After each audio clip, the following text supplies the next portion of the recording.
Hey, welcome y'all to Sports Music and Other Ish. It's your boy Vic. I'm here with my boy John and JLD from For Real podcast. It's a conjunction with him.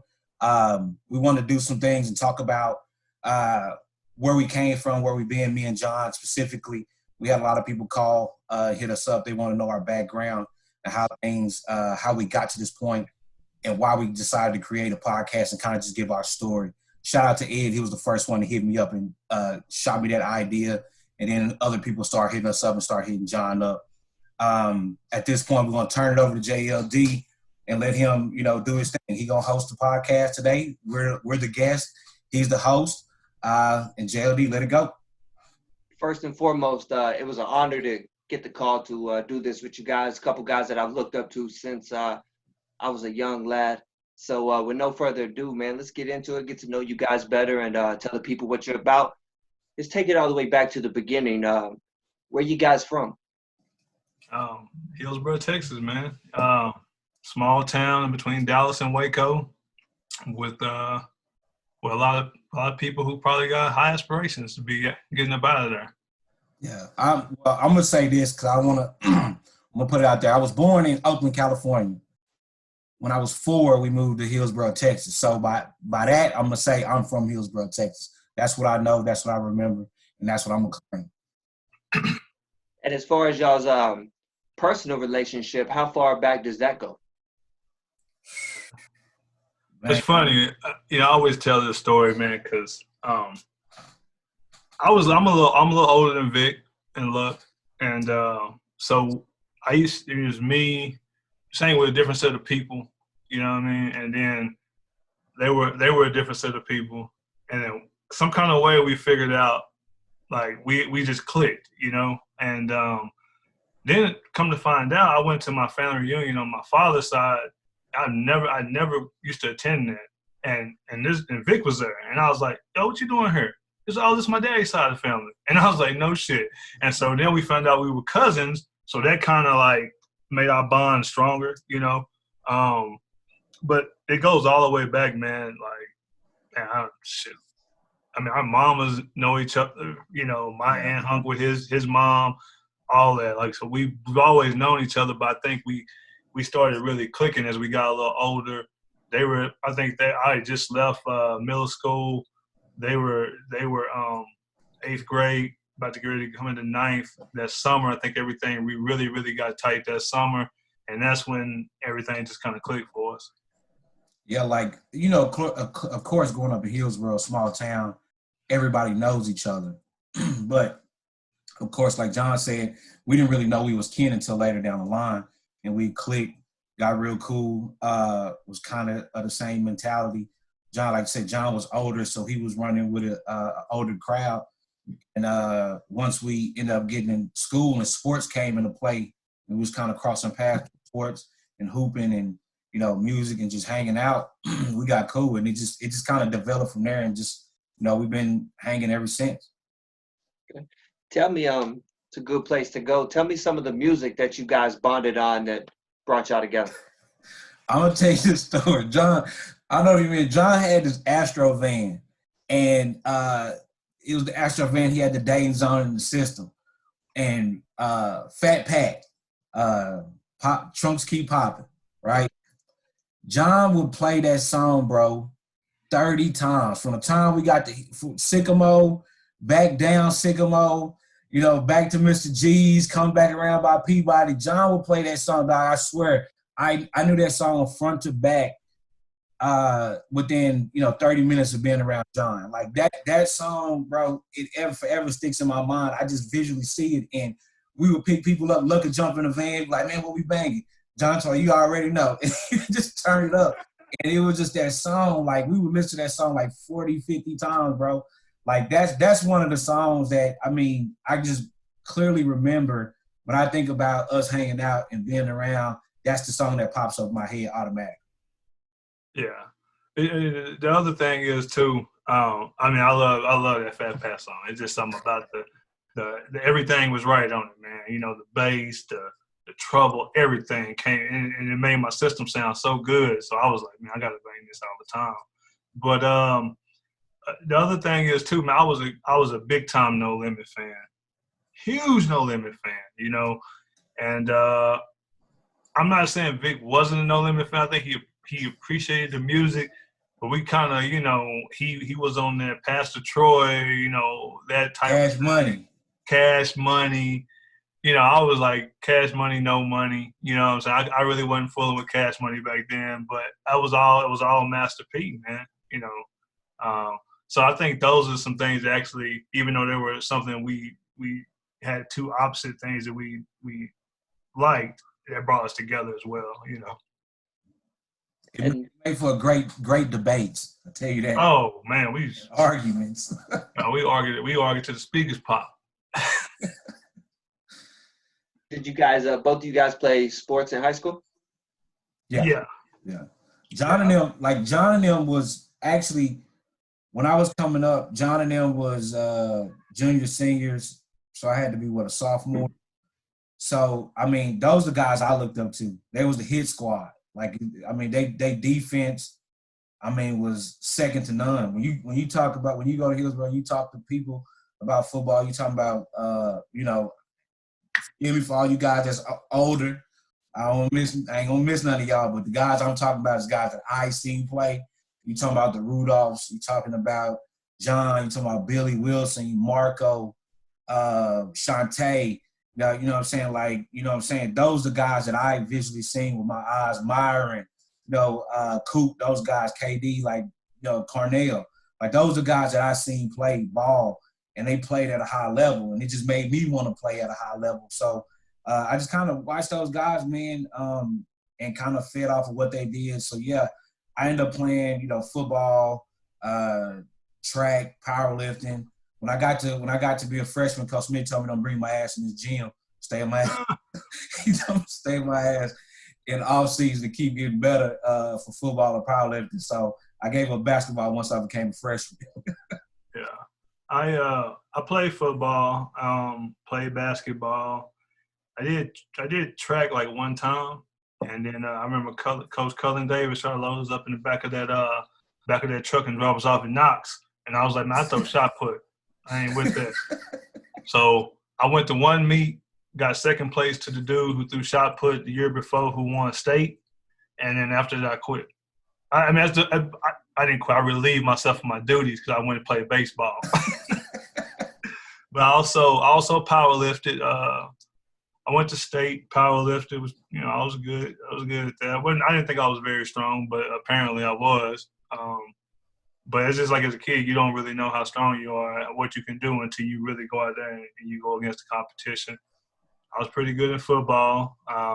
Basketball, I just had to work hard, man. And that's my thing. I've never been the most talented guy. I've never been the most athletic guy. I just always outworked everybody, and that's the same thing that Vic has. I'm not saying he's not athletic or nothing like that, because he's probably a little more athletic than me, but his mentality is, I'm gonna outwork you. I remember we worked out together one time when we were older, and I was like, shit, I really got to become on my game today, because this dude gonna try to outwork me. I can't let him.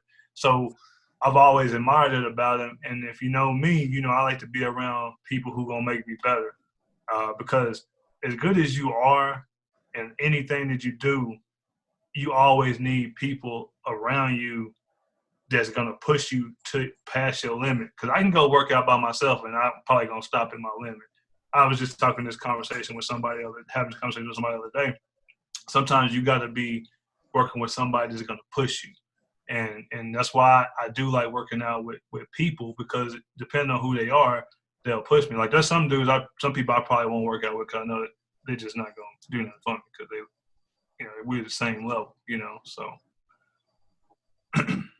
How do you guys feel being from Hillsborough has I guess prepared y'all for the careers that y'all have now? I think I know for me, man, is when you in Hillsborough, we didn't know that we was poor or right at the poverty line. Like, we had everything we needed. Like, what I'm saying, my mom's provided everything that we needed. Single parent. I think, man, just growing up in a single parent household and watching my mom, take care of us and take care of 4 children. You know what I'm saying? Like it's a story that, my mom, one day she was working. And so I think she worked at like Spartan Copper, one of those places out there, but she had corns on her toes from working so much. And so I remember she had to cut a hole in her boot for her toe, you know what I'm saying, to get some relief. And then she went to work. So like that vision in my head played like my whole life, because that kind of mentality was like, I'm gonna go out and get it no matter what, because I gotta provide and I'm gonna work hard. So for me, it made me realize like I had to work hard. And then growing up, like being around all my friends and everybody from around Hillsborough, like a lot of us, we didn't have our fathers around. Like, you know what I'm saying? Like it was easy to get caught up in the street life. You've seen a lot of good guys who was supposed to go to college or supposed to go play college football, or who was great athletes who fell off, right before the 12th grade or, 11th grade, got caught up, got sent to alternative school, or didn't go to college, or didn't make things happen. Then you had guys who got caught up in the street life and then never, went outside of that, you know what I'm saying, as far as going to athletics or getting out of Hillsborough. So when being around that, and honestly, a lot of those guys like KD, Coop, Myro, like those guys would tell me all the time, like, Stacy, they was like, man, you need to go to college. Like, y'all boys need to go to school. Like, you know what I'm saying? Like, go to school, get out, go do y'all thing. Like, y'all don't need to be in the streets. And so observing them, you know what I'm saying? Because I was never a street dude, but I was in the streets around. I was around. You seeing things and observing these things. And so you would just see and learn from other people's mistakes. And these guys would always tell me, all the guys that was in the streets would always say, man, y'all need to go to school. Go to school. Like, especially when, me and Love was always hanging together. They'd be like, man, y'all need to go to school. Y'all need to go do y'all thing. Y'all need to get out of here. Don't get caught up in this. And so, some people would say, how they gonna tell me not to do something, but they doing it. I took it as different. I took it as some guys that experienced some things, and they see what that life was about, and they're trying to push me out of that. And from that, you develop a sense of like everybody say, the code. Like, you develop a sense of code and how you carry yourself. You know what I mean? And I took that with me, applied that to education, applied that to book sense and common sense, and live by that. And I think that helped me and prepared me to move on, especially in what I do in life today.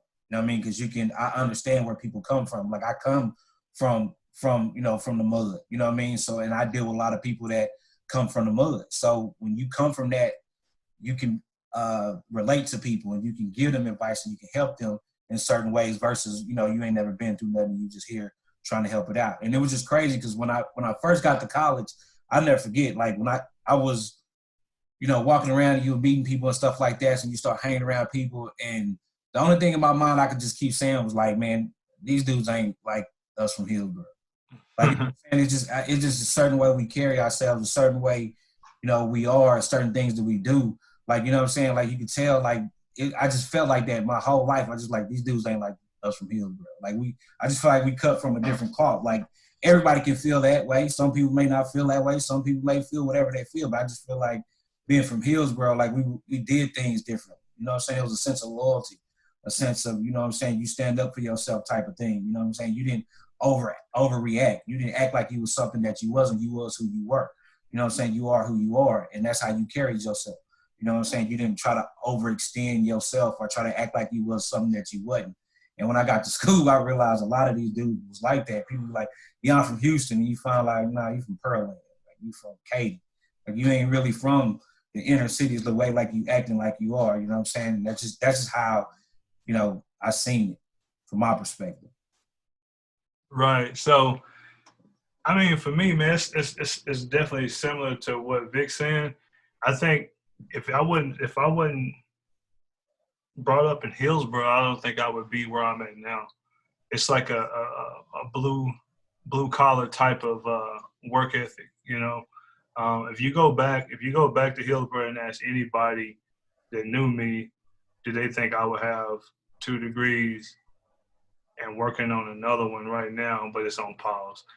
Working on another one, they'd probably be like, nah, not him.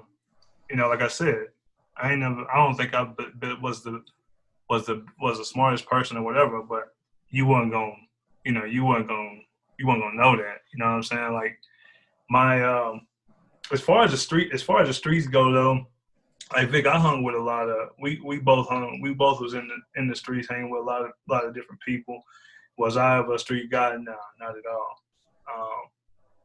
But yeah, I've caught myself in some sticky situations, and I think growing up like that, knowing that I wanted to do better, having my mom as a single parent, doing everything, watching her how hard she worked to provide for me and my sister, and then my cousins, which she ended up taking them in after my grandmother passed away.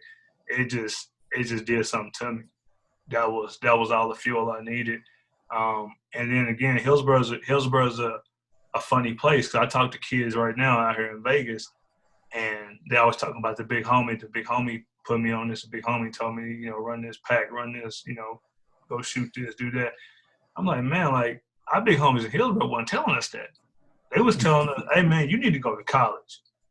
Stay on the straight and narrow. I know you want to be out here and just look cool and whoop, but you need to go to college, get your degree. You know what I'm saying? Stay in school, do your thing, and that's one of the things I most appreciate about being from Hillsboro, because at any moment, any of those guys that we were talking to, whether it be a cousin, a friend, somebody's older brother, whatever the case may be.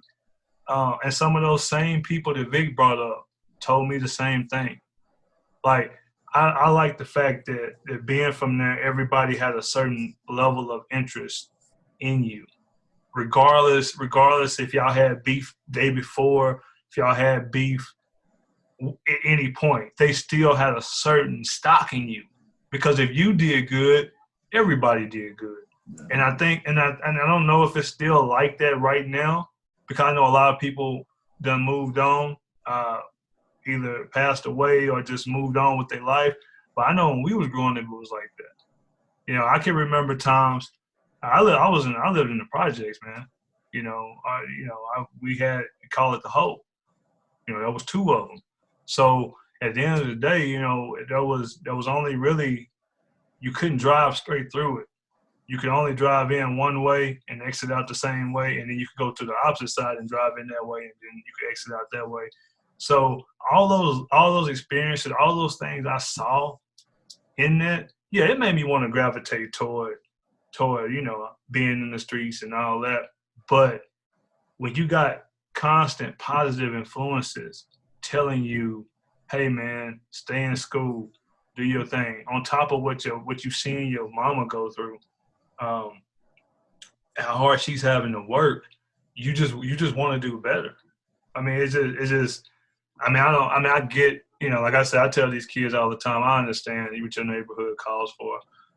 One thing that I can tell you too is that I never really thought that I could achieve certain things that we've achieved to this point.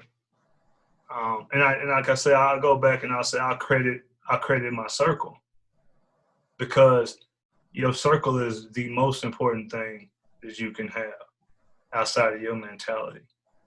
Because in some ways, your circle is your mentality.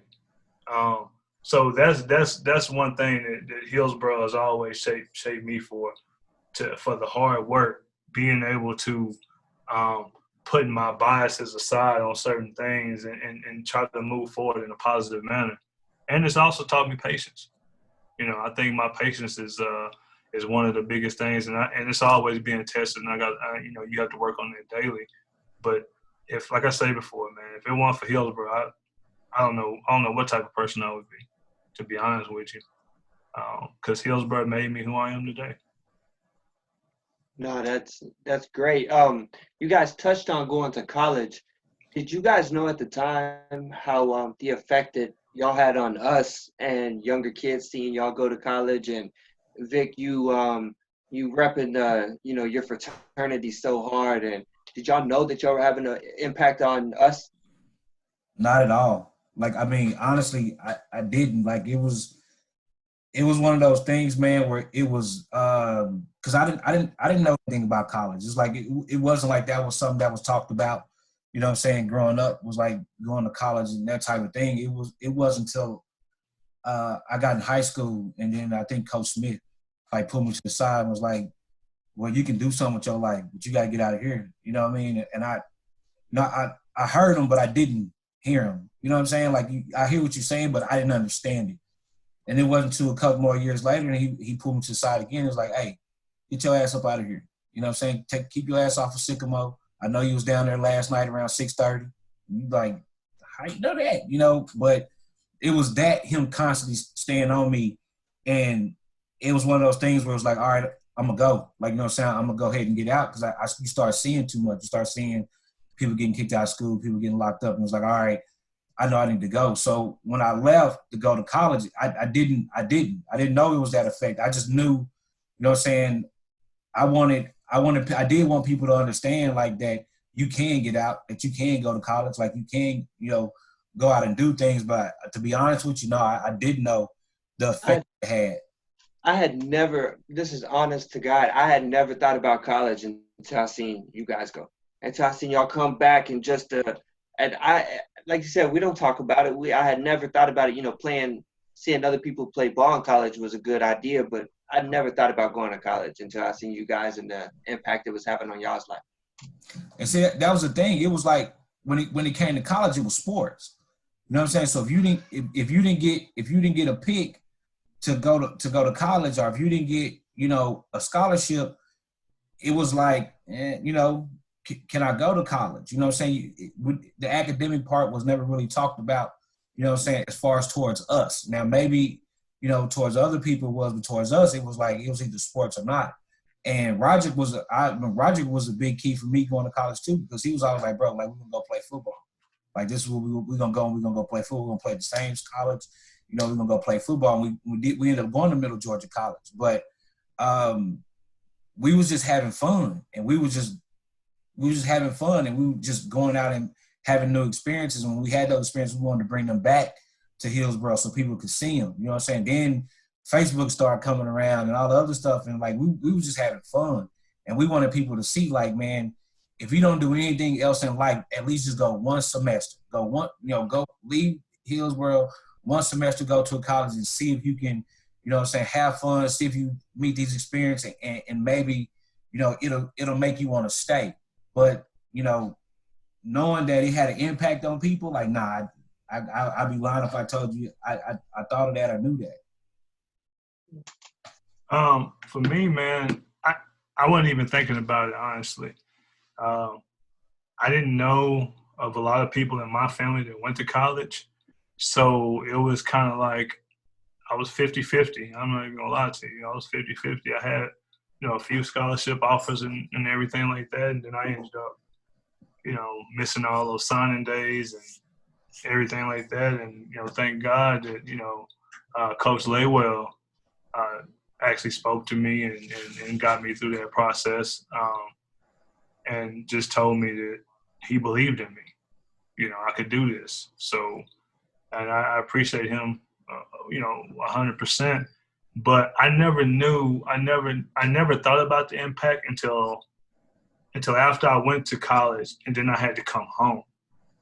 So when I had to come home, and I had to come home to help my family because of the situation at home, with my mom being the only one working, my grandma was sick, my aunt was sick, and my aunt ended up passing away, but my grandma was sick, and so I had to come home for a few years, and then, you know, so then I always flirted with going back, and I was like, you know what, I ain't going back.